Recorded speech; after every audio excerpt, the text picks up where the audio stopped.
Baik, Assalamualaikum warahmatullahi wabarakatuh. Terima kasih atas kesempatan yang diberikan kepada saya. Perkenalkan, nama saya Muhammad Al-Ghifari Sanggaria dengan NIM 21010400041 semester 2 kelas B. Di sini saya akan membuat video yaitu tentang pengantar komputer dan perkembangannya.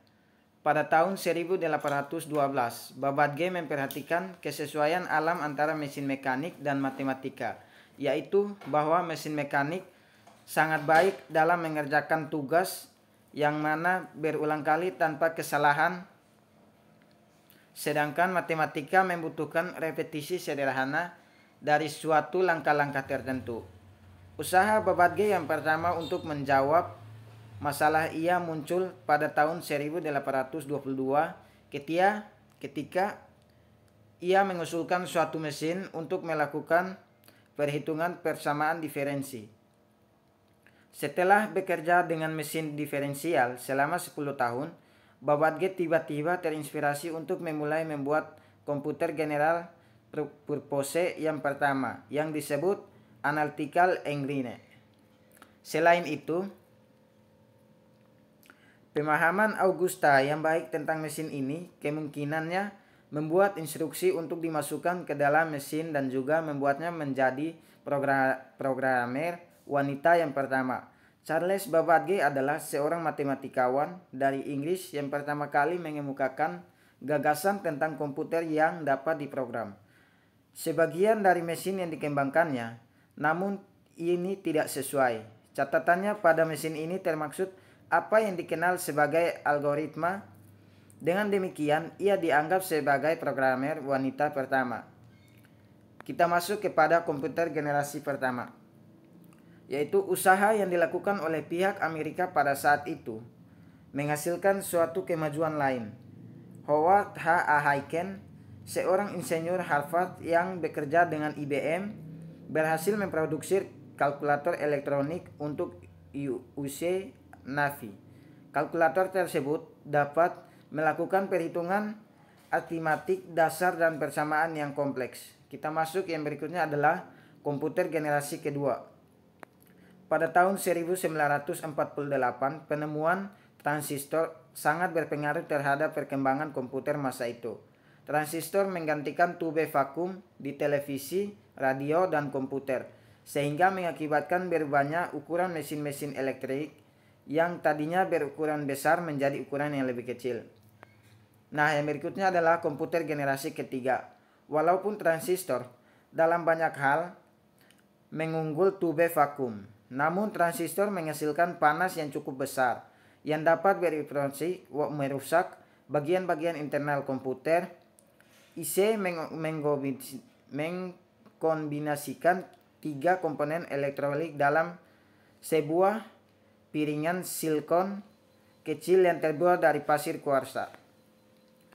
Kita masuk ke komputer generasi keempat.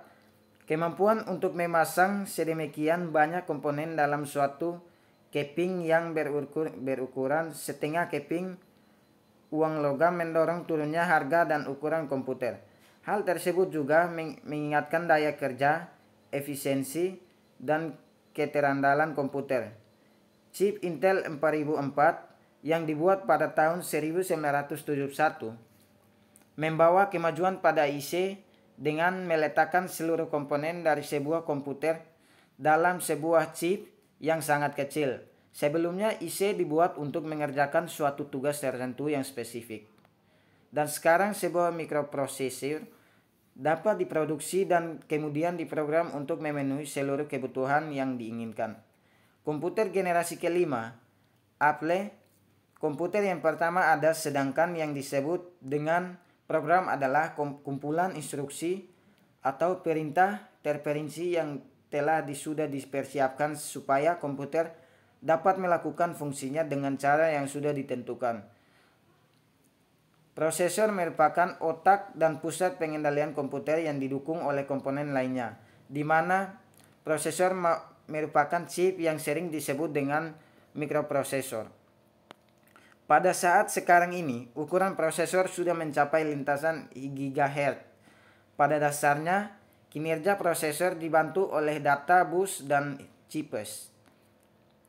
Wireless hotspot jaringan nirkabel menggunakan radio frekuensi untuk melakukan komunikasi antar perangkat komputer dengan akses point di mana pada dasarnya berupa menerima dua arah yang bekerja pada frekuensi 2,4 GHz dan 5,4 GHz.